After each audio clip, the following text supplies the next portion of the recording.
जय हिंद। नमस्कार साथियों, विहांस इंस्टीट्यूट के यूट्यूब चैनल पर आपका स्वागत है। दोस्तों, आज के इस लेक्चर में हम पढ़ेंगे सिंधिया रियासत के बारे में। इसके पहले हम गोंडवाना रियासत और भोपाल रियासत को पढ़ चुके हैं, जिसके वीडियोस आपको विहांस इंस्टीट्यूट के यूट्यूब चैनल पर मिल जाएंगे। तो सबसे पहले हम सिंधिया रियासत के बारे में जानेंगे कि इसका इस्टेब्लिशमेंट कब हुआ, इसके शासकों ने किस प्रकार से शासन किया और भारत के किन क्षेत्रों में इन्होंने अपनी रियासत को बनाया था। ठीक है, तो इसकी पूरी पृष्ठभूमि तैयार करेंगे और इनके शासकों ने क्या क्या कार्य किए, उन्होंने स्थापत्य में, राजनीतिक क्षेत्र में, धार्मिक क्षेत्र में और आर्थिक क्षेत्र में किस प्रकार से कार्य किए हैं, वो सारी चीज़ें समझेंगे।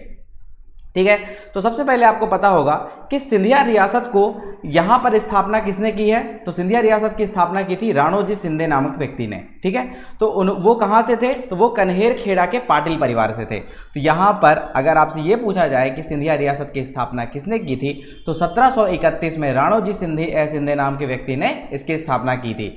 अब इसकी कहानी शुरू कहाँ से होती है, तो आपको पता होगा कि 1713 ईस्वी में मराठा साम्राज्य में एक पद स्थापित होता है जिसका नाम होता है पेशवा। और यहाँ पर जो छत्रपति होता है वो नाम मात्र का हो जाता है और सारी शक्तियाँ किसके पे हो जाती हैं, वो पेशवा के अंतर्गत हो जाती हैं। और पहले अपने पेशवा थे बालाजी विश्वनाथ। ठीक है, तो 1713 में मराठा साम्राज्य ने ये पद सृजित किया था। उसके पश्चात 1713 से लेकर 1720 तक बालाजी विश्वनाथ ने अपना पेशवा के रूप में अपना पद संभाला।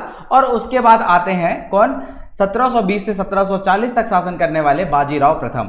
ठीक है, तो बाजीराव प्रथम जब शासन करते हैं तो यहाँ पर बहुत सारा संघर्ष होता है। अलग अलग राज्यों से उनका संघर्ष होने के कारण यहाँ पर तीन अलग अलग जो रियासत के शासक रहते हैं, जैसे वो बनते हैं, वो क्या बनते हैं, यहाँ पर मराठा साम्राज्य के अंतर्गत ही कार्य करते हैं। तो जिनमें से प्रमुख होते हैं सिंधिया, होलकर और पवार।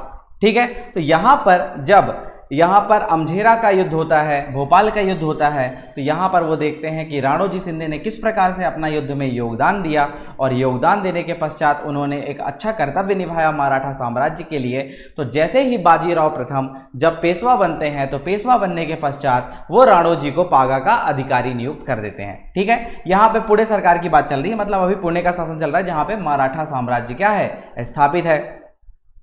अब उनको क्या हुआ, पागा के अधिकारी तो बन गए। तो युद्ध में लगातार अच्छे प्रदर्शन के कारण 1731 में अपने राणोजी सिंधे जी को क्या मिलता है, उज्जैन का, शाजापुर का और सुजालपुर का क्षेत्र प्राप्त होता है। ये आदेश कहाँ से आता है, ये आदेश आता है पुणे सरकार की ओर से। तो यहाँ पे 3 सरकारें अलग अलग स्थापित, मतलब पुणे सरकार जो स्थापित करता है तो 3 लोगों को, व्यक्तियों को जगह देता है। जैसे उनमें से थे होलकर, सिंधिया और पवार। तो होलकर को मिलता है अपना कौन सा राज्य, इंदौर का आसपास का क्षेत्र और इंदौर क्षेत्र। और यहाँ पर राणोजी सिंधे को मिलता है उज्जैन का क्षेत्र, शाजापुर का क्षेत्र और सुजालपुर का क्षेत्र। ठीक है, अब इस प्रकार से यहाँ पर राणोजी जो सिंधे होते हैं वो अपनी राजधानी बनाते हैं उज्जैन को। और ये राजधानी, उज्जैन की जो राजधानी है वो चलती है 1810 तक। 1810 के पश्चात जो उनके परिवर्ती शासक रहते हैं वो अपनी राजधानी परिवर्तित करते हैं और एक लश्कर नाम का शहर बसाते हैं, जो बाद में नाम परिवर्तित होकर ग्वालियर हो जाता है। तो वो 1810 के बाद इसकी राजधानी बनती है। तो इस प्रकार से यहाँ पर क्या हो चुकी है, सिंधिया रियासत की स्थापना हो गई है 1731 में। और ये कौन कौन से क्षेत्र हैं, अभी जो क्षेत्र मिला है इन्हें, ये उज्जैन, शाजापुर और सुजालपुर का क्षेत्र है। ठीक है, यहां तक समझे। अब जैसे आप पे क्वेश्चन आ गया 3 मार्कर, तो किस तरीके से लिखेंगे सिंधिया रियासत के बारे में। तो सबसे पहले आप लिखिएगा कि इसकी स्थापना 1731 में हुई।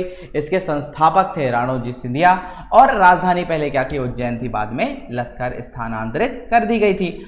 अब यहाँ पे होंगे ये रियासत, क्योंकि काफ़ी लंबे समय तक चली थी तो इसके कई प्रमुख शासक भी थे। उनमें प्रमुख शासक थे अपने राणोजी सिंधिया, महादजी सिंधिया, बैजाबाई का शासन था, जयाजीराव सिंधिया, उसके बाद माधवराव प्रथम। तो इस तरीके से ये इनके क्या थे, प्रमुख शासक थे।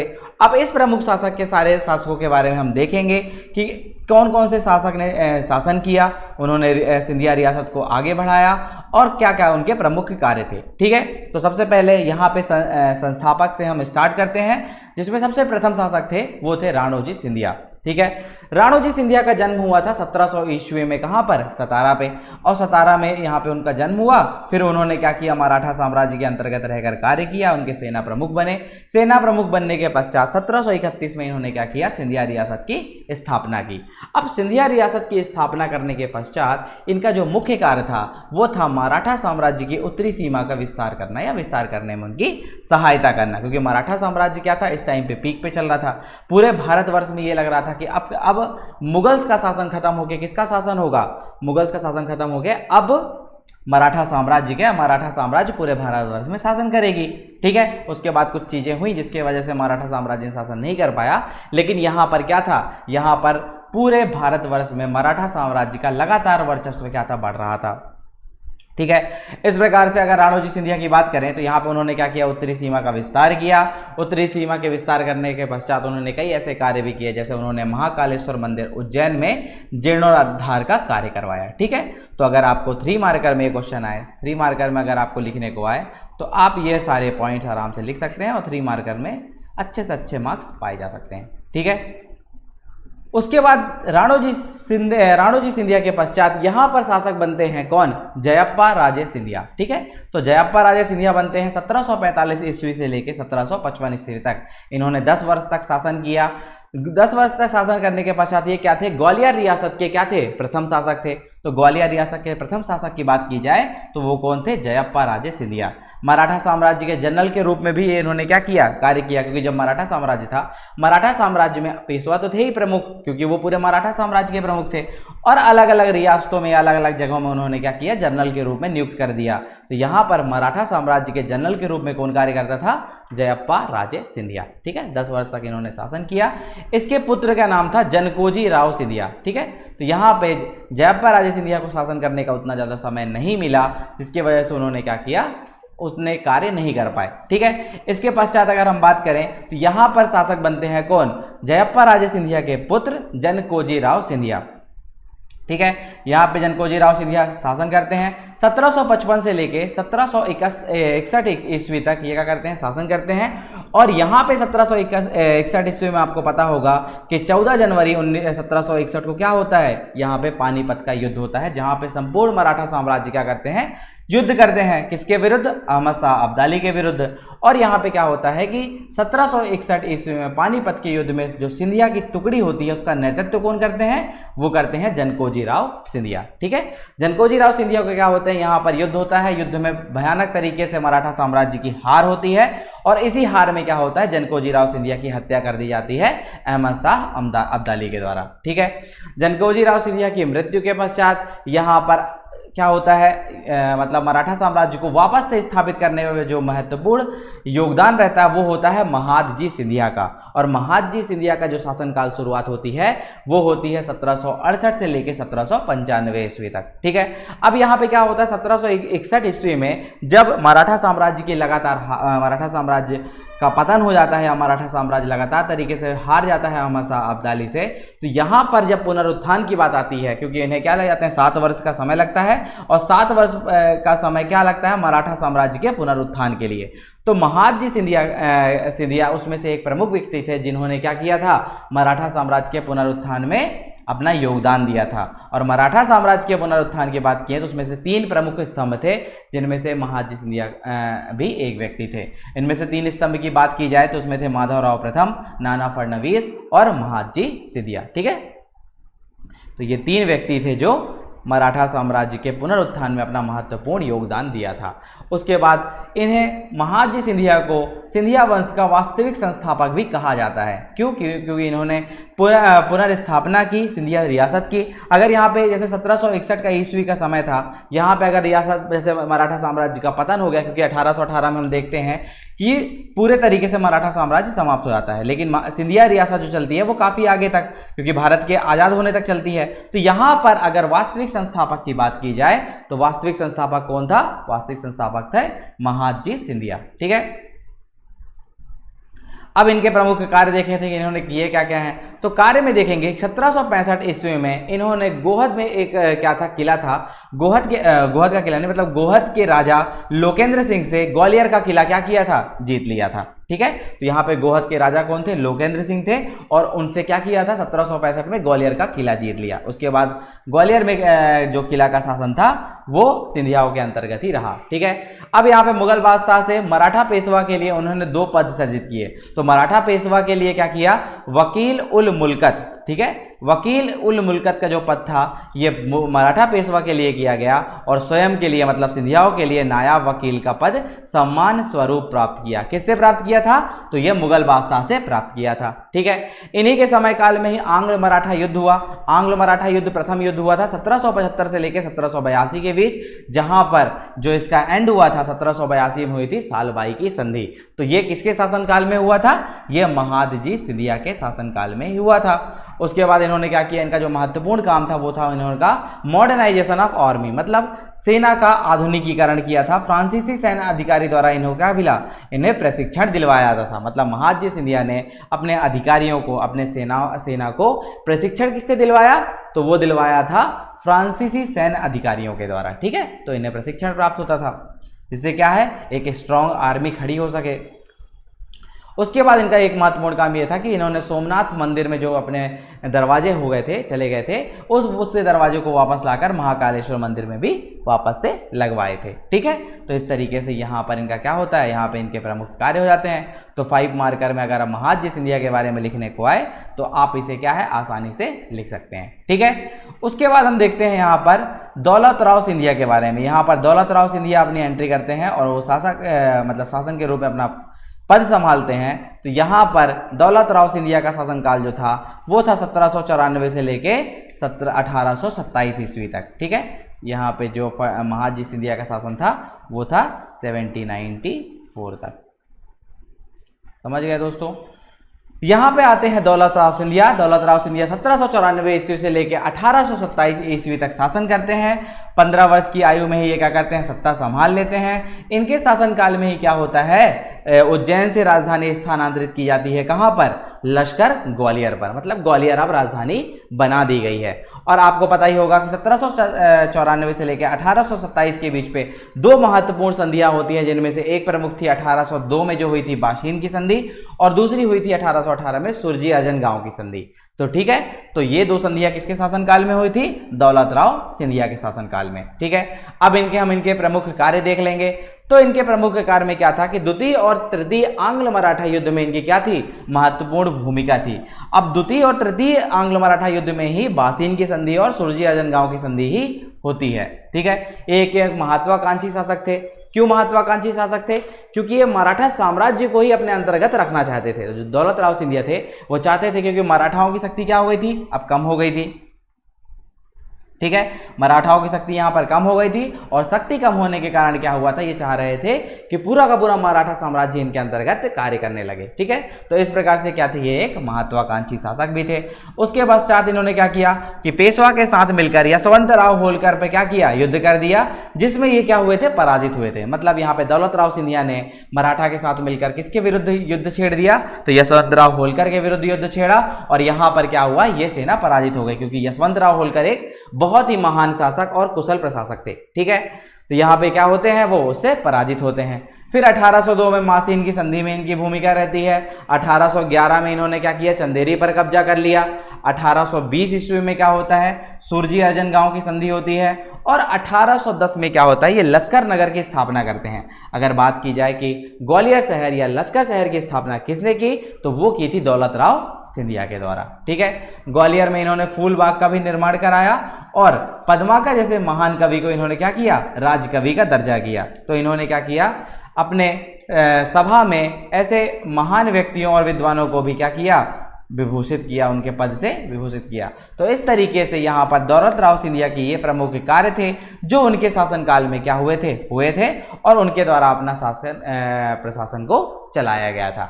इसके बाद यहाँ पर दौलत राव सिंधिया की मृत्यु होने के पश्चात शासन बनते हैं जनकोजी राव सिंधिया। अब जनकोजी राव सिंधिया क्या थे, ये दौलत राव सिंधिया के दत्तक पुत्र थे, और कम उम्र होने के कारण यहाँ पे उनकी संरक्षिका बन जाती हैं, वो बन जाती हैं बाईजा बाई।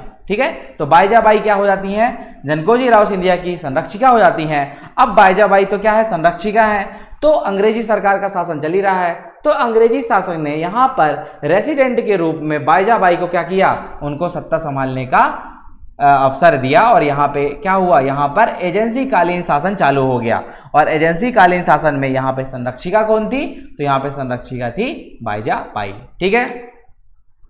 तो 1827 से लेके 1833 ईस्वी तक एजेंसी कालीन शासन के रूप में बाईजाबाई ने क्या किया, एक संरक्षिका के रूप में शासन किया। अब संरक्षिका के रूप में शासन करने के लिए दौलत राव सिंधिया की पत्नी, ये क्या थी, ये दौलत राव सिंधिया की पत्नी थी और ग्वालियर की क्या थी, ग्वालियर की एक महारानी थी। ठीक है। तो बाईजाबाई क्या थी, दौलत राव सिंधिया की पत्नी थी और ग्वालियर की क्या थी, महारानी थी। ये इंपॉर्टेंट चीजें हो गई। शासन व्यवस्था को इन्होंने क्या किया, सुचारू रूप से चलाया। ठगी प्रथा का अंत करने के लिए इन्होंने कर्नल स्लीमैन की स्थापना सहायता की थी।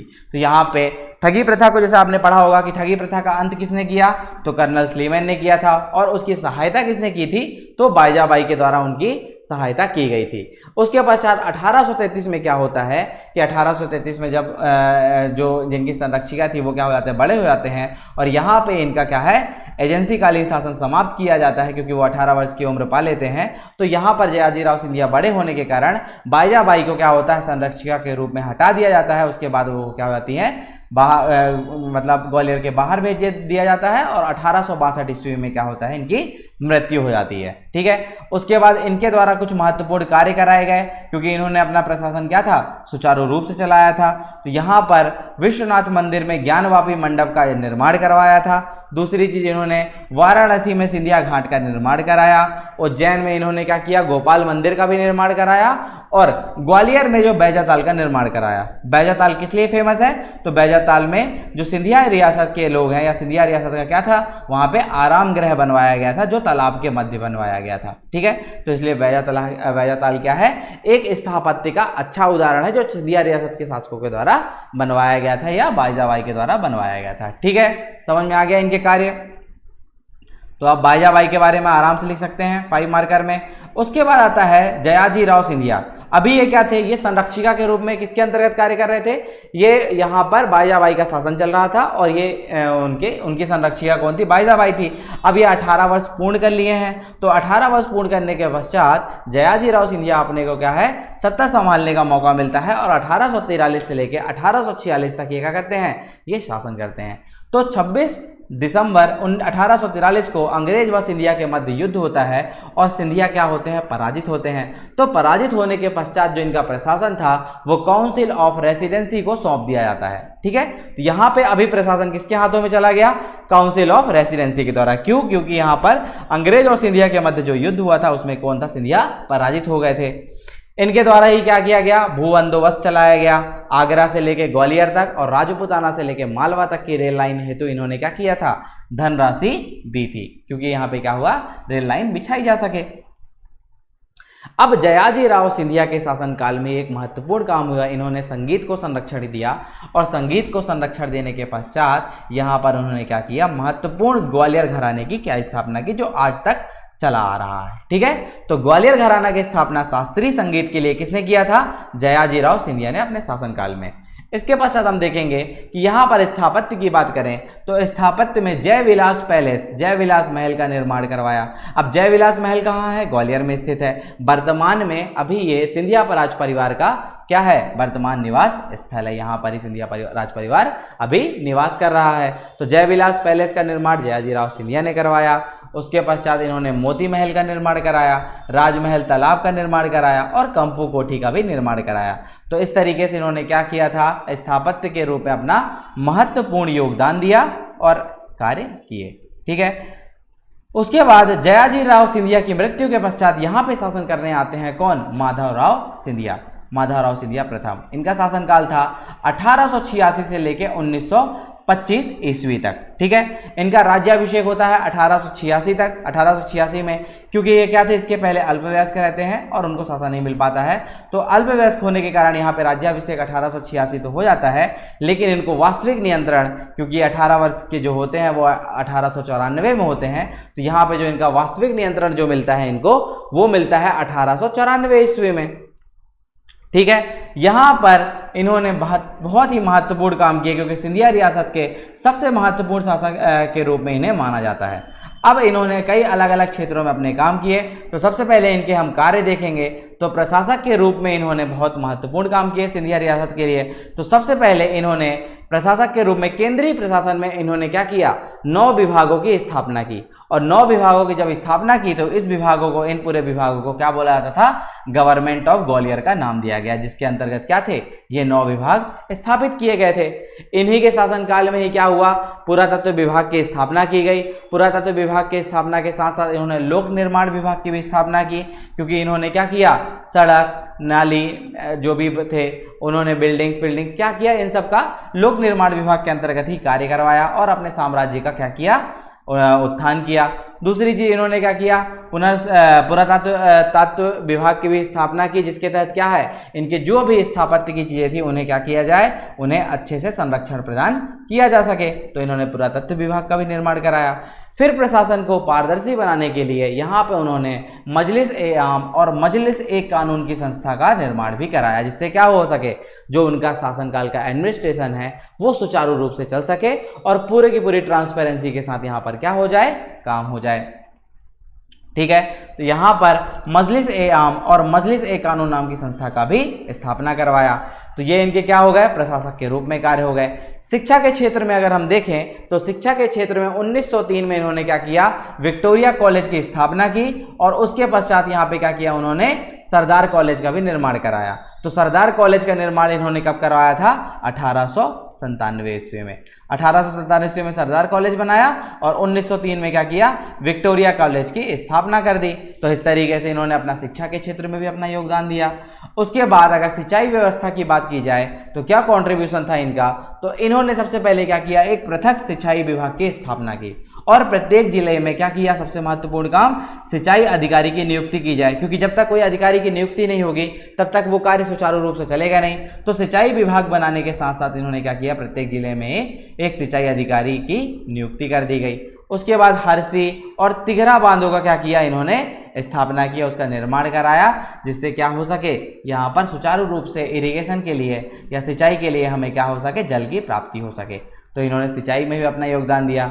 उद्योग की बात करें तो इन्होंने औद्योगिक विकास मंडल की स्थापना की और लघु और कुटीर उद्योग के विकास के लिए उन्होंने क्या किया, बहुत महत्वपूर्ण कार्य किए। तो यहाँ पे इन्होंने लघु और कुटीर उद्योग को भी संरक्षण प्रदान किया, साथ ही साथ उद्योगों के विकास के लिए औद्योगिक विकास मंडल की स्थापना की। और जो महत्वपूर्ण काम रहता है, उन्होंने 1920 ईस्वी में क्या किया, ग्वालियर पॉटरीज नामक एक फैक्ट्री का निर्माण किया। ठीक है, तो ये उद्योग के क्षेत्र में क्या थे, इनके महत्वपूर्ण कार्य थे।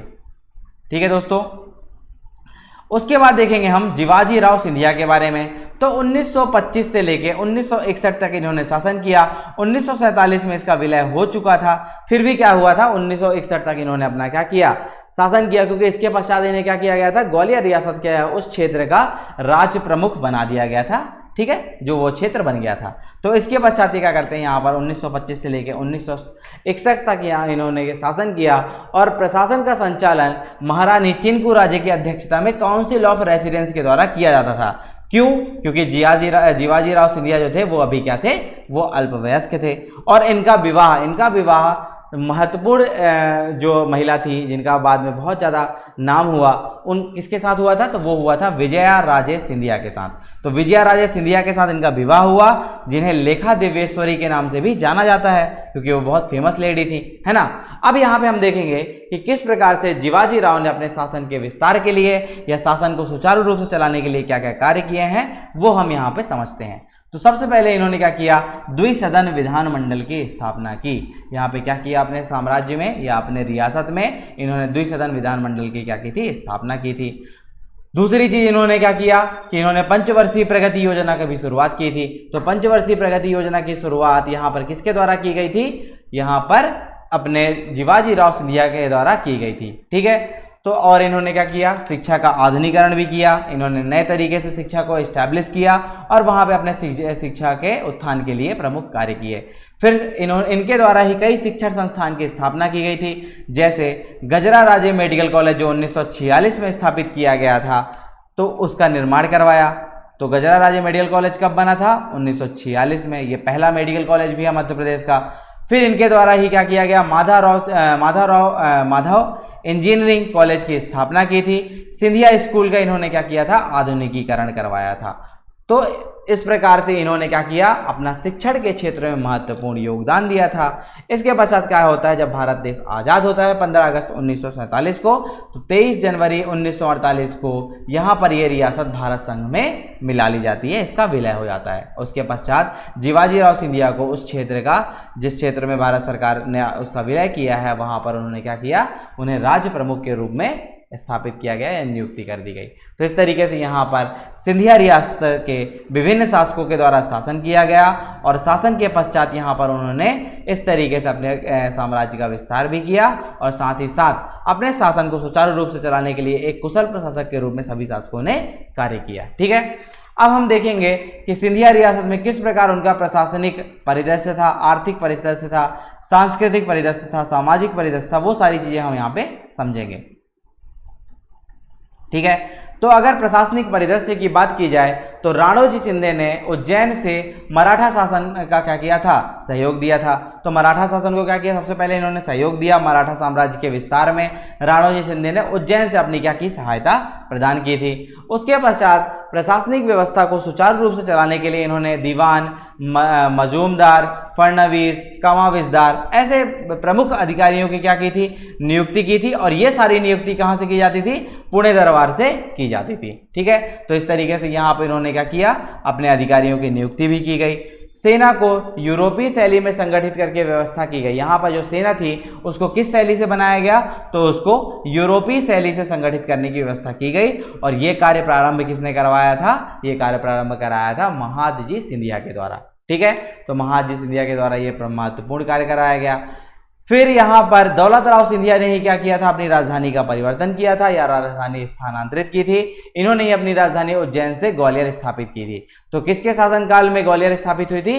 वो हुआ था दौलत राव सिंधिया के शासनकाल में। ठीक है, उसके पश्चात कर्नल सलीमन ने जनकोजी सिंधिया को समय अंग्रेजी रेसिडेंस बनाया था। ठीक है, तो यहाँ पर कर्नल सलीमन ने जनकोजी सिंधिया को क्या किया? सिंधिया के समय ही क्या किया था? अंग्रेजी रेसिडेंस बनाया गया था। और बाईजाबाई जो वहाँ पे एजेंसी कालीन शासन था, उसी के शासनकाल में कर्नल सलीमन ने क्या किया? उस समय अपना कार्य किया करते थे और बाईजाबाई ने इनके साथ मिलकर ही क्या किया था? ठगी प्रथा का अंत किया था। ठीक है, अब यहाँ पर राज्य को दो प्रांतों में इन्होंने विभाजित किया था। तो राज्य को दो प्रांतों में विभाजित किया था, उसमें जो पहला पार्ट था वो था उत्तरी ग्वालियर। ठीक है, उसको उत्तरी ग्वालियर के नाम से जाना था। और जो दूसरा था वो था दक्षिणी मालवा। तो यहाँ पर क्या था? दो प्रांतों में विभक्त था। पहला था उत्तरी ग्वालियर और दूसरा था यहाँ पे दक्षिणी मालवा। उसके बाद हम बात करेंगे कि यहाँ पे जो शासन की इकाई थी वो हल्का के रूप में थी। यहाँ पे सबसे बड़ी इकाई तो जिला थी, जिला के पश्चात परगना था, परगना के पश्चात गांव थे और गांव के अंदर ही क्या थे? यहाँ पे हल्का था। तो यहाँ पर इस तरीके से इनका विभाजन हमें मिलता है। ठीक है, इस प्रकार से इन्होंने क्या किया? अपना प्रशासनिक शासन चलाया या प्रशासनिक व्यवस्था थी। उसके बाद हम आते हैं सामाजिक परिदृश्य के बारे में। तो सामाजिक परिदृश्य की बात करें तो क्या हुआ? इन्होंने न्याय व्यवस्था पर सबसे महत्वपूर्ण कार्य किया।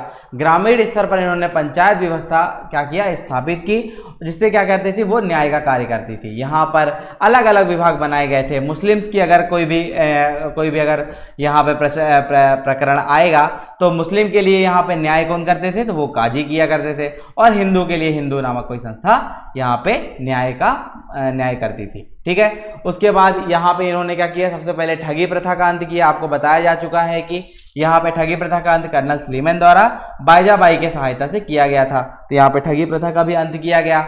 दूसरी बात, यहाँ पे कई शिक्षण संस्थान व अस्पताल की स्थापना की गई।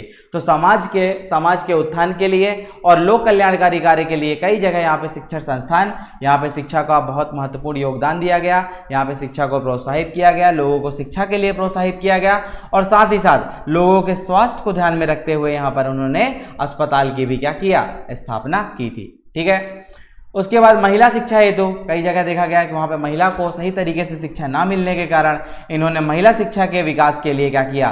कन्या विद्यालय और महाविद्यालय की क्या किया? स्थापना किया था।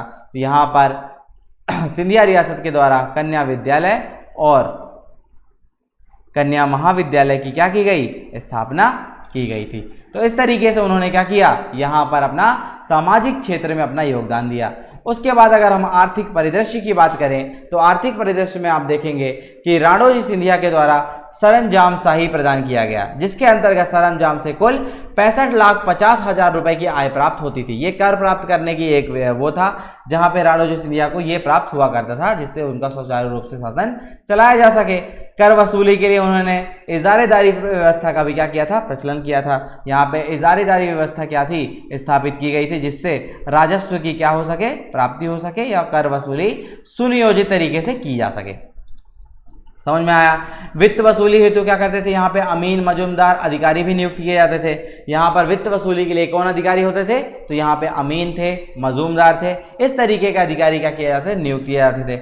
ग्रामीण स्तर पर पटवारी, कानूनगो और मुकदम अधिकारी भी कार्य क्या करते थे। तो यहाँ पर जो वित्त वसूली का कार्य हो रहा है वो हो रहा है मजूमदार, अमीन अधिकारियों के द्वारा। और अगर गाँव की बात करें, ग्रामीण स्तर की बात करें, तो ग्रामीण स्तर पर कौन था, पटवारी, कानूनगो और मुकदम अधिकारी कार्यरत है। आज भी आप देखते होंगे तो यहाँ पे पटवारी ही कार्य करते हैं ग्रामीण स्तर पर, ठीक है। तो इस तरीके से यहाँ पर इनका क्या था, आर्थिक प्रशासन के रूप में यह कार्य किया है। उसके बाद जो सबसे महत्वपूर्ण कार्य आता है वो आता है सांस्कृतिक परिदृश्य किस प्रकार था। सांस्कृतिक परिदृश्य सिंधिया के शासनकाल में उन्होंने क्या किया था, किस तरीके से उन्होंने अलग अलग चीज़ें अपने स्मारक के रूप में या मूर्ति मस्जिद के रूप में, चित्रकला के रूप में, संगीत के रूप में उन्होंने क्या योगदान दिया, वो सारी चीज़ें हम समझेंगे यहाँ पर, ठीक है। तो सबसे पहले आप हम देखेंगे कि सिंधिया के शासनकाल में जो मंदिर का निर्माण कराया गया था वो कराया गया था, अधिकतम जो था वो नागर शैली में कराया गया था, ठीक है। उत्तर भारत में जो शैली चलती थी वो नागर शैली चलती थी और सिंधिया रियासत के शासकों के द्वारा ही क्या किया था, सांस्कृतिक परिदृश्य में देखें तो इन्होंने मंदिर का निर्माण नागर शैली के रूप में ही करवाया गया था।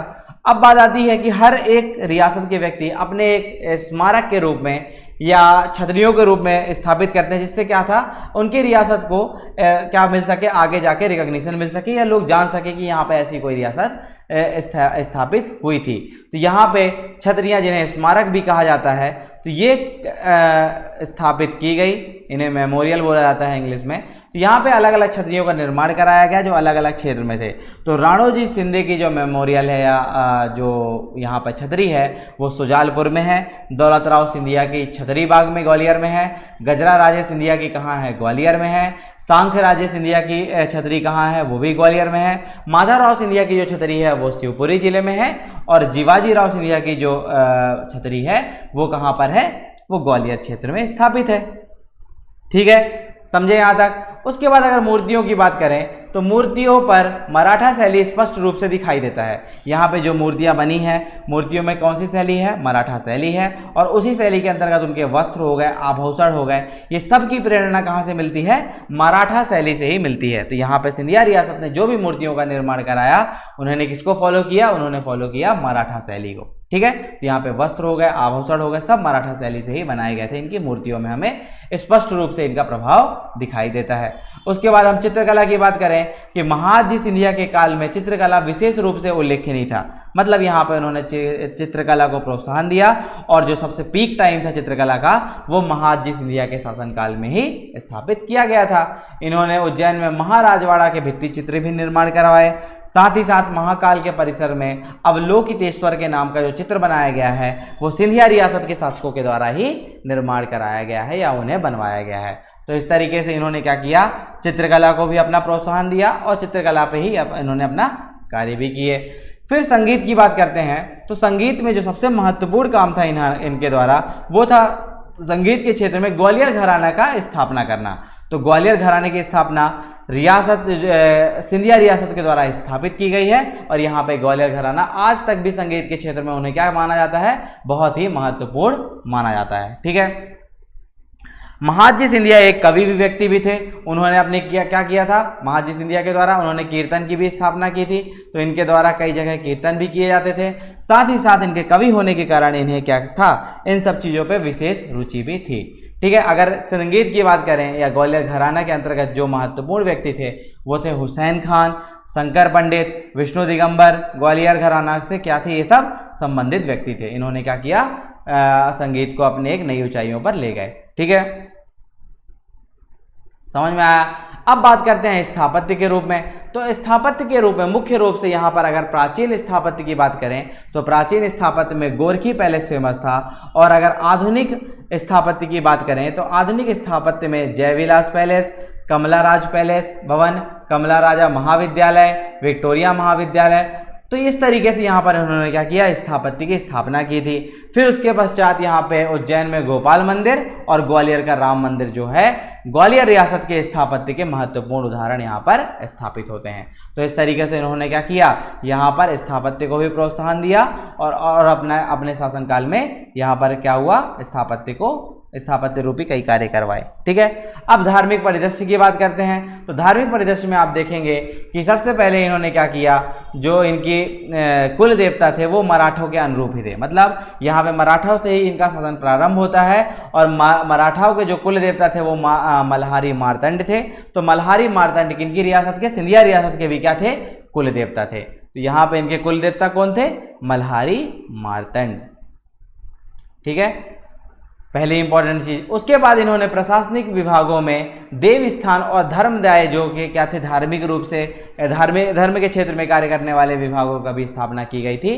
तो इन्होंने अपने प्रशासनिक विभागों में देव स्थान और धर्मदाय विभाग की भी क्या किया था, स्थापना किया गया था। अगर धर्म की बात किया जाए तो ये किस धर्म का प्रचलन इनके समयकाल में सबसे ज्यादा था, तो वो था शैव धर्म और वैष्णव धर्म। ठीक है, तो यहाँ पे शैव धर्म और वैष्णव धर्म के क्या थे, ये लोग समर्थक भी थे। साथ ही साथ ये सनातन धर्म के जो सिंधिया साम्राज्य था, सिंधिया रियासत के जो शासक थे वो किसके, सनातन धर्म के कट्टर अनुयायी थे। मतलब इन्होंने क्या किया, कट्टर रूपी समर्थन किया किसका, यहाँ पर सिंधिया रियासत में सनातन धर्म का। और लेकिन यहाँ पे कट्टर धर्म होने के बावजूद भी इन्होंने अन्य धर्मों को भी क्या किया, बराबर उदारता से ही उनका सम्मान किया और सभी धर्मों के प्रति उन्होंने सहिष्णुता दिखाई थी। ठीक है, तो यहाँ पे इन्होंने किसी भी धर्म का असम्मान नहीं किया या किसी भी धर्म को इस निगाहों से नहीं देखा कि उसे वो भेदभावपूर्ण कार्य करे। इन्होंने सनातन धर्म के साथ कार्य करते हुए भी अन्य धर्मों को बराबर तरीके से ही प्रोत्साहन किया। ठीक है, फिर उसके बाद कई वर्षों से जब मध्यकाल का समय चल रहा था या अंग्रेजी काल चल रहा था, तो वहां पर क्या हुआ था, जो वर्षों से चली आ रही परंपरा जो कुंभ मेला चल रहा था वो आयोजित नहीं हो पा रहा था। तो सिंधिया वंश के शासकों के द्वारा ही क्या किया गया, सिंहस्थ के मेले को या सिंहस्थ को यहाँ पर पुनः प्रारंभ करने का आयोजन किया गया या पुनः प्रारंभ करने का निर्णय लिया गया।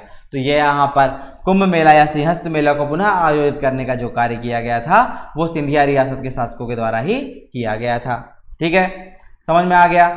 उसके बाद यहाँ पर हम देखते हैं, यहाँ पर आपका क्या होता है, यहाँ पर आपको अगर इसकी सिंधिया रियासत के पूरा का पूरा प्रशासन के रूप में बात करें तो यहाँ पर प्रशासनिक परिदृश्य में आप लिख सकते हैं ये सब चीज़ें, सामाजिक परिदृश्य में लिख सकते हैं, आर्थिक परिदृश्य में लिख सकते हैं, सांस्कृतिक परिदृश्य में और धार्मिक परिदृश्य में, ये सारे पॉइंट्स आप डाल सकते हैं। फिर आपको 3 मार्कर की बात करें तो यहाँ पे जयविलास पैलेस, जॉर्ज कैसल महल, बैजाताल, मोती महल, इस तरीके के 3 मार्कर आपको पूछे जा सकते हैं। जैसे यहाँ पर जयविलास पैलेस की बात करें तो आप क्या लिखेंगे, तो जयविलास पैलेस का जो निर्माण था वो किसने कराया था, जयाजी राव सिंधिया के द्वारा करवाया गया था। अभी ये वर्तमान क्या है, वर्तमान निवास है यहाँ पे राज परिवार का। ठीक है, जयविलास पैलेस का जो अपना वो था क्या, वास्तुकार था, वो कौन था, माइकल फिरोज था। तो इस तरीके से आप 3 मार्कर में बहुत सारे पॉइंट्स लिख सकते हैं। जॉर्ज कैसल भवन, तो जॉर्ज कैसल भवन कहाँ है, तो जॉर्ज कैसल भवन शिवपुरी में है। शिवपुरी में क्या था, वहां पर जॉर्ज कैसल भवन माधव नेशनल पार्क के अंतर्गत ये क्या है, ये महल बना गया है। ठीक है, तो यहाँ पे 3 मार्कर में ये भी ले सकते हैं। बैजाताल की बात करें तो यहाँ पे जो अपना सिंधिया राज परिवार था, सिंधिया रियासत का, उनका आराम गृह के रूप में बैजाताल का निर्माण कराया गया था। बैजाताल का निर्माण किसने करवाया था, तो वो बाईजाबाई ने करवाया था अपने शासनकाल में। और ये क्या है, ये एक लेक के मध्य बना हुआ, मतलब यहाँ पे एक तालाब है, तालाब के बीचों बीच ये बैजाताल का निर्माण कराया गया था। मोती महल, इस तरीके से आप 3 मार्कर यहाँ पे कर सकते हैं। ठीक है, तो 3 मार्कर समझ गए। तो यहाँ पर आपको जो क्वेश्चन पूछे जाएंगे या आपसे पूछा जाएगा कि किस तरीके से यहाँ पर रियासत का कार्य किया गया, तो यहाँ पे आप 5 मार्कर, 3 मार्कर और 11 मार्कर के रूप में कार्य कर सकते हैं। अगर आपसे क्वेश्चन आता है कि सिंधिया रियासत के विभिन्न शासकों ने किस प्रकार से सिंधिया रियासत को स्थापित करने के लिए या लंबे समय तक कार्य करने के लिए अपना योगदान दिया, तो यहाँ पे आपको सभी शासकों के बारे में लाइन से बता दिया गया है। आप उनके कार्य भी लिख सकते हैं। आपको 5 मार्कर में जैसे दौलत राव सिंधिया का कार्य पूछ लिया गया तो आप वो कार्य भी कर सकते हैं। और यहाँ पे इस प्रकार से उन्होंने विभिन्न शासकों ने अपने कार्य किए। तो 5 मार्कर, 11 मार्कर से आप दोनों क्वेश्चन बना सकते हैं। स्थापत्य से या उनका प्रशासन के रूप में उनका क्वेश्चन आ सकता है, तो वो भी लिख सकते हैं कि अगर 5 मार्कर में धार्मिक क्षेत्र में, प्रशासनिक क्षेत्र में, या फिर अपना कौन सा सांस्कृतिक क्षेत्र में क्या क्या कार्य किए हैं या किस प्रकार से उन्होंने स्थापत्य में अपना योगदान दिया, वो सारे पॉइंट्स आप यहाँ पे आराम से लिख सकते हैं। ठीक है, तो यहाँ पे आपकी सिंधिया रियासत समाप्त होती है दोस्तों। मिलते हैं नेक्स्ट लेक्चर में, जहाँ पे आपको होलकर रियासत पढ़ाई जाएगी। आप इस लेक्चर को आराम से देखिए, समझिए, और इसको क्या है आप उसके सारे पॉइंट्स आराम से लिख सकते हैं, जो भी क्वेश्चन आपको परीक्षा में पूछा जाएगा। इसके पहले आप इसके जो दो लेक्चर आपको पढ़ाए जा चुके हैं, गोंडवाना रियासत और भोपाल रियासत, वो दोनों रियासतें पूछ लीजिए, क्योंकि यूनिट 5 में ये 6 रियासतें हैं और इस 6 रियासतों में 30 नंबर के क्वेश्चन आएंगे, जहां पे आपको 3 मार्कर, 5 मार्कर, 11 मार्कर तीनों में आपको लिखना होगा। तो ये सारे जो आपको एक एक घंटे के लेक्चर हैं या कुछ कम मिनट के भी लेक्चर है, उसमें यहाँ पर क्या है आपको 30 मार्क्स आपको इन सारे लेक्चर को देखने में मिल सकते हैं। तो यहाँ पे आपको विहांस इंस्टीट्यूट के चैनल में आपको ये दोनों लेक्चर पुराने मिल जाएंगे, ये वाला लेक्चर भी आपको यहाँ पर मिल जाएगा। ठीक है दोस्तों, चलिए मिलते हैं नेक्स्ट लेक्चर में। धन्यवाद।